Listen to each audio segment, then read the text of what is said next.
Hello guys, welcome to Pronouncist, your pronunciation guide. Today we will learn how to pronounce the word shown on the screen, DEBTS. Both US and UK have the same pronunciation of this word, DEBTS. Now read the syllables shown on the screen naturally. DEBTS, DEBTS. Emphasize DEBTS and keep it crisp. DEBTS, DEBTS. Emphasize DEBTS and keep it crisp. DEBTS, DEBTS. Emphasize DEBTS and keep it crisp. DEBTS, DEBTS. Practice repeatedly and you'll soon be able to say this word perfectly. The best way to practice is to repeat the syllable multiple times.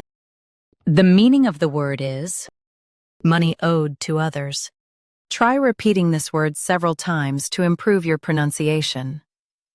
We post daily videos on useful and commonly mispronounced words to help you speak clearly and confidently. Like this video and subscribe to Pronouncist for more pronunciation guides. Thanks for watching us.